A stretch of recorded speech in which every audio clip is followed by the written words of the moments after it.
Well, Matt, I know you and I are extremely excited to be joined by our guest today, Darrick Yray, General Manager of Player Personnel. We got to get that title correctly. Darrick Yray now entering his fourth season as General Manager of Personnel with Florida State. Darrick, thank you so much for taking the time to join us today. It's fantastic to see you in a setting that's not the both of us sitting on a bench outside of Moore Center and you wishing that we're not there on that bench outside of the Moore Center. But salutations, my friend. How are you doing? Thank you so much for joining the show. Yeah, Matt, Nick, appreciate you guys having me on. I wouldn't say wishing you guys weren't there, just more so empathizing with you guys braving the heat and all the conditions that Florida weather loves to throw at us. So, yeah, no, I'm sure you're enjoying your time inside while we're baking out there in the sun. But yeah, great to have you on today. It's certainly an exciting time for you. I'm sure dead period ending soon, getting kids back on campus for this Alabama game coming up in a couple of weeks. Where do you start when it comes to planning a visit weekend like this?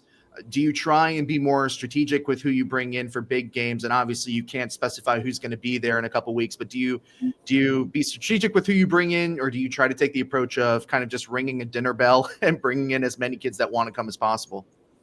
No, I don't necessarily, not a dinner bell by any means. Obviously, it's going to be an exclusive experience, and we want it to be an exclusive experience. And so when you look at what that tracks towards, it's an honor and a privilege, and we want to make sure we're attracting the best, and the best not only to showcase here, but also to showcase the great environment that game is going to be against a great opponent in the University of Alabama. The setting's going to speak for itself, being inside a newly renovated Doak.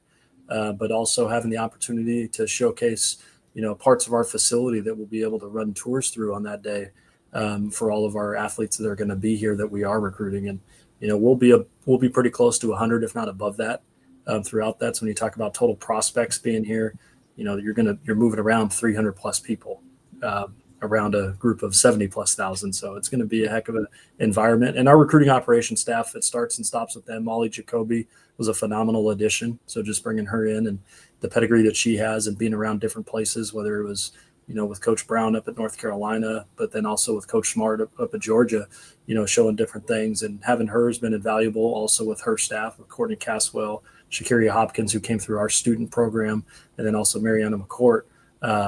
They do a phenomenal job of planning and executing the vision of what Coach Norvell wants. To follow up on that, you said they'd be able to tour around. Is that the new football only facility? Are you guys going to be able to let them in there? Or do they have to wear hard hats? Like what's all the logistics behind that? Yeah, there'll be some hard hat tours that'll be available, and just it's been great, and credit to our administration for President McCullough and Mr. Alford and all the way down, and all the boosters and all the folks that have made so much of an investment. It's going to be a game changer for us, and just to see that go up, looking at the progress that's been made over the last couple of years, and now that there's some graphics that are going up in the windows and it's starting to take shape. I had the opportunity to walk through there yesterday evening, and it's really, really, really great to see it come full circle, and can't wait to move in there. What's kind of been the reception from some of the kids that in this 26 class that are already committed in terms of coming in with their OVs over the summer? What's kind of the reception that they've seen to some of the things like the virtual reality set, kind of seeing over time how these facilities and more importantly, Doak has come together? What's been their reaction in terms of the progress and kind of like the final structure that's coming into place in terms of how things are going to look in a couple of weeks from now? Yeah, I think the amount speaks for itself of investment that's gone into it, right? I mean, when you start totaling between the two projects of what that is, but the size is the first thing that's commented on of how big it actually is. And, it's one thing for them to walk through and see walls and what spaces are going to be, and you can throw enough renderings at them till you're blue in the face doing it. But to be able actually to see and feel and really to walk through the space and have that and be immersed in that experience, I think that's a game changer for us and everything that's going to be there. Now that graphics are going up, now it feels like a football building, and lockers being installed and different items that are in there. I'm excited for it. Yeah, and then to kind of go back to the game. You talked about the big game day experience for a huge game of Alabama, how it's going to be crazy with 70,000 people there.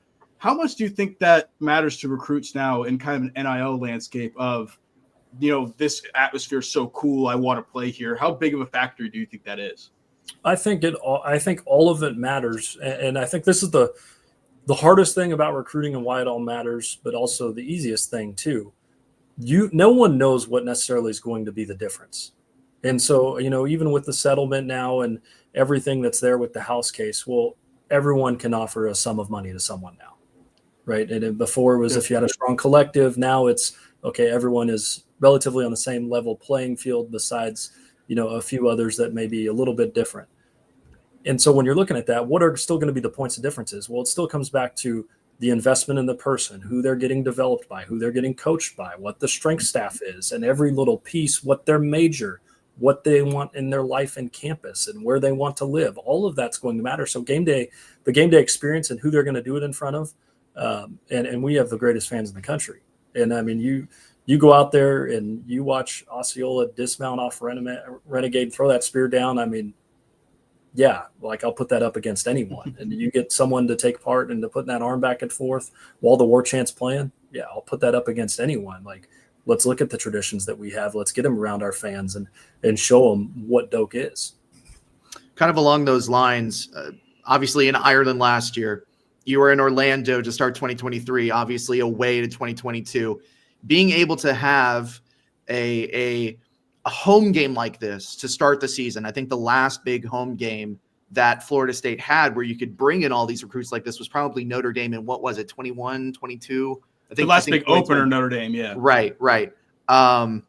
Is there an advantage, do you think, to kind of having these games on campus immediately to start season rather than having it being on a neutral site like it has been in recent years? What are kind of the advantages that come with having an event like this? Yeah, I mean, obviously the home game, and just to speak selfishly from the recruiting side and the evaluation side, we can actually have interaction with the recruits on campus to where if it's a neutral site game like it was in Orlando or even New Orleans, we're able to provide tickets and comp admissions, but there's no interaction that could be had. So for this game specifically, to be able to have a collection of talent that's going to be here, that's going to take part, that we're going to be able to spend time and be deliberate in the time we spend, I think that speaks for itself, and that is a game changer for us. And it's a long extended unofficial visit and other visits that are going to take part, and looking forward to that opportunity. With that, like, what has the interest been like in this game from recruits, for people who want to come? Because I mean, you're competing against other big games all across the country, right? Like a close example is LSU at Clemson. There's a bunch of other marquee games going on, Ohio State, Texas, or whatever. How has the interest been in people wanting to come to Florida State, Bama? It seems like it's been a lot from our point of view, but just how has it been competing against those other ones?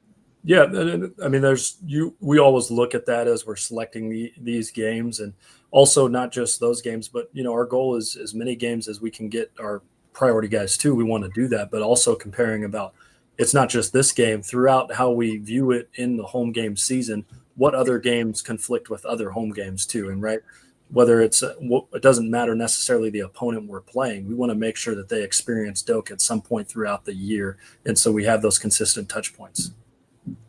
You talked a little bit about the house settlement before.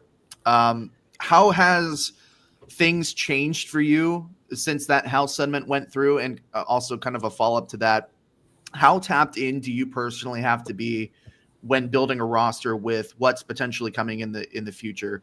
How closely do you work with Michael Alfred on things like that to know what's coming? Just how has the house settlement kind of shaped how you do things, and how prepared do you have to be to kind of for a landscape that's pretty consistently evolving? Yeah, they get to work for the best athletic director in the country. And then, because I say that, his not only how he leads and the vision that he shares, but also the communication line that both of us have with each other. There's probably not a day that goes by that we're not on the phone with each other or in person, just talking about the ever changes that are or that led up to this settlement, because we want to stay on the cutting edge and stay competitive with the rest of our peers and make sure we're setting the standard in all spaces of what that is. Yeah, and even after last season, it seems you guys have recruiting momentum. Even after going 2-10, didn't matter. You came back and you got a guy like Usman Kroma. You flipped Tylon Lee. What kind of went into that at the end there? How did that kind of push over to this new cycle? I know you can't say names or whatever and all that stuff, to get a bunch of kids for this game, even coming off of a season like that. Yeah, I mean, effort. at the end of the day, effort's going to win, and staying consistent in the process. Obviously, it's not as simple as a formula of saying, hey, you give the best effort and you're going to get the best player. That's not always the way it's going to go.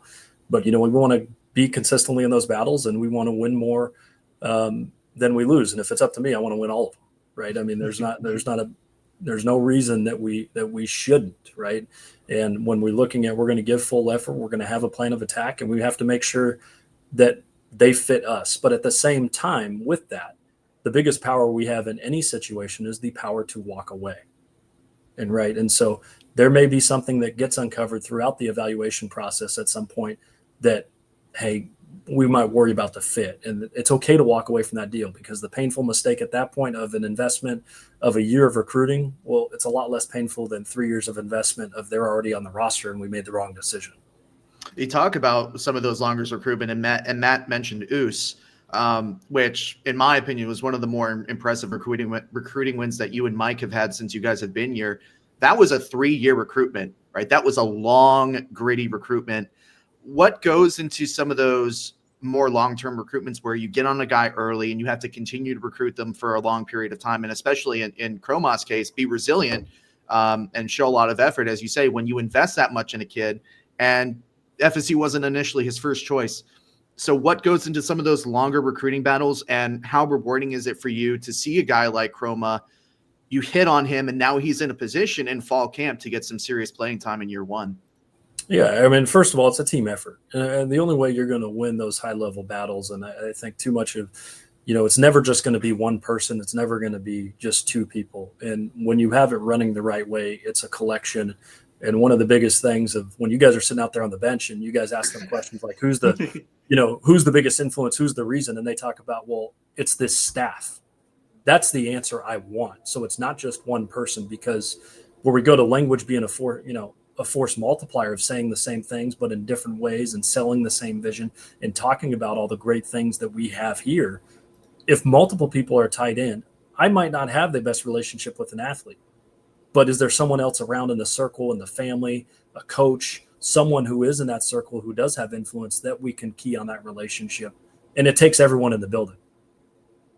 Yeah, and all that comes down to little details too. I know you're big on that. I remember one time you had a leaf blower outside trying to clean up the front area of the Moore Center before kids walked in. Just talk about little details. What are some of the little things that go into these visit weekends, that go into having kids come for the Alabama game or official visits? Like, what are some of those little things that maybe us from a big picture standpoint wouldn't even think of? Yeah. So, and again, our staff does a great job, our recruiting staff as a whole. And so when we're sitting there and we're going through plans, I always try to look at it, okay, let's start with necessarily what could go wrong, so you're not surprised by anything. And so, and talk about, we have so many people who volunteer their time and sacrifice, from our student interns.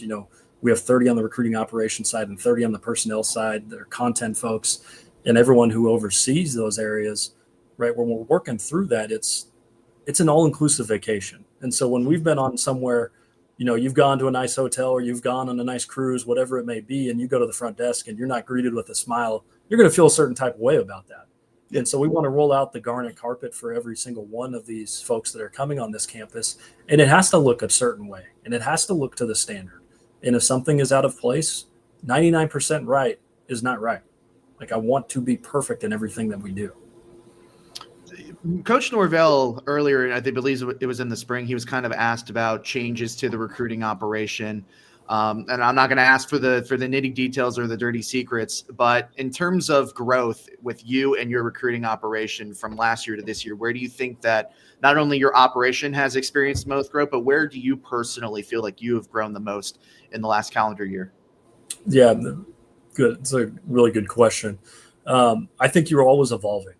I don't think you can ever be in the space to where you say stagnant. And I even talk about this openly with Coach Norvell of, it's amazing how much this job and this role has changed from the time I came in here to what it is now, with all the changes that have occurred. And so when you're staying on the cutting edge, you lean on peers, whether they're in the conference, in the area, or around the country, of how things are doing a certain way. Are you thinking about it correctly? And so just the areas of growth, you can always be better in evaluation. Hindsight's always 20/20 of something you wish you could do different, but also looking back on data and numbers to reflect on why you made that decision, why it didn't work out, and see if you can find a correlation of maybe doing it a different way.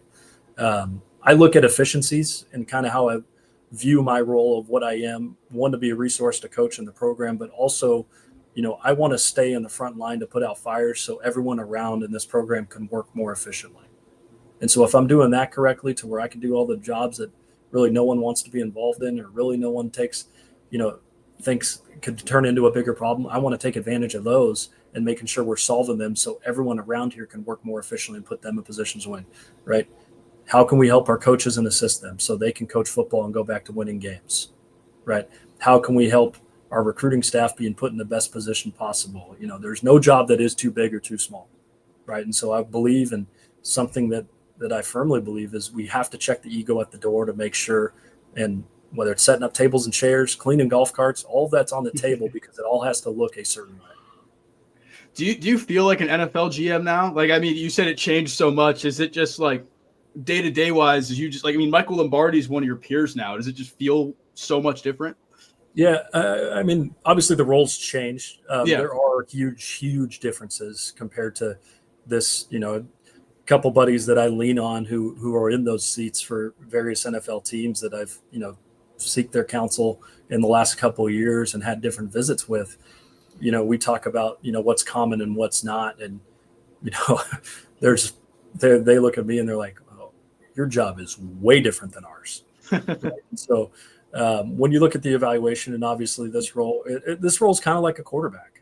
I think you get too much credit when things go well, and I think you get too much blame when things don't go well, and rightfully so. It comes with the seat. But at the end of the day, we're still going to move as a group and as an organization, and my job is to execute the vision that Coach Norvell wants. And you say things are different, and you have GMs kind of over the country that you're not specifically your role, but whoever is acting in kind of what your role entails, they have different power levels. I mean, you have a GM in Andrew Luck in Stanford that was able to fire the head coach. Not leading anywhere with that, but it's like it just feels like everything is so different from place to place. How do you kind of evaluate where you sit and how you evolve in your ecosystem with your operation?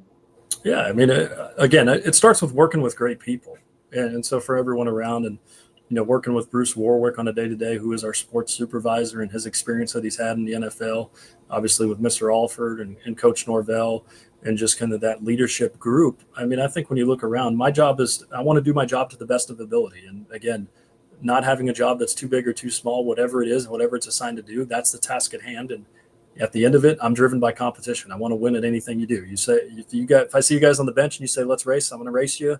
And if I don't get you that time, I'm going to say, run it back, and we're going to find a way to win. Like that's all I want to do. That's what I'm driven to do. And at the end of the day, if we can better young people's lives throughout it, and they can have a great experience while coming here and walking out with a degree, mission accomplished. So how difficult was last season for you then? You talk about your competitiveness, your willingness to win, your drive to win. You go from a 13-1 season and all the what ifs and what could have been to a season that everybody will agree just didn't go the way that y'all wanted to. How did you personally handle last season? And what was something that you learned from those experiences? Yeah, I tell you, anytime you go through tough seasons and it's not how you drew it up, and you try to you evaluate everything, you analyze everything, the why, where the misses, what occurred, but also realize, and I took it as a challenge to respond. And so, it's not necessarily a sin to get knocked down, but it's a sin to stay down. And, looking forward to the response of what this year's going to be. And I don't have any plans to live through a season like that again, or have any close to what that is. But I'm excited for the response and the football team that we've built for the 2025 year. Yeah, I don't want to dwell too long on that season, as I'm sure you don't want us to dwell on that season too long. But you talked about putting out fires and evaluating things and trying to make sure that you're not surprised by anything. You can rebound and respond through adversity. From the outside looking in, you could probably think that internally you may have felt like the sky was falling. But then again, you were able to bounce back and really hit some home runs on signing day. Just talk about how you went about kind of handling that early adversity in that season, being able to get things back on track, get the board a little bit better situated, and end on signing day with a couple of really nice pieces. Yeah, I mean, at the end of the day, I go back to what is the job that you're assigned to do, and so at that current time, it's the acquisition of talent always. And so, for lack of a better term, right now, this is the roster we have, the Hayes in the barn for 2025. So how can we add for 2026? In that next group, whether it's through high school, whether it's through junior college, whether it's through the transfer portal, by any means, if they have eligibility left and they're going to make our football team better, I want to find a way to make sure they can do that and see if they actually will help. And so that's how I look at it, being task oriented and staying, and I guess, for lack of a better term, keep the main thing, right? So, yeah. How excited are you for this Bama game? With all that said, all this roster talk, how excited do you finally see this roster go out there?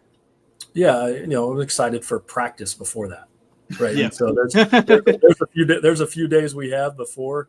Obviously, I think we're 10 days out right now before that game. But when that opportunity comes, we'll be ready, and I'll be excited for it. But we've got some practice to take care of first, and some fine tuning of some things. Awesome stuff. Darrick Yray, General Manager of Personnel, thank you so much for your time and joining us today. Amazing conversation as always. And you and I, or Matt and I, will see you out on that bench, I'm sure, sometime soon. Look forward to it. So you all right. take care. Appreciate you having me on. Thanks, Darrick. Thanks, man.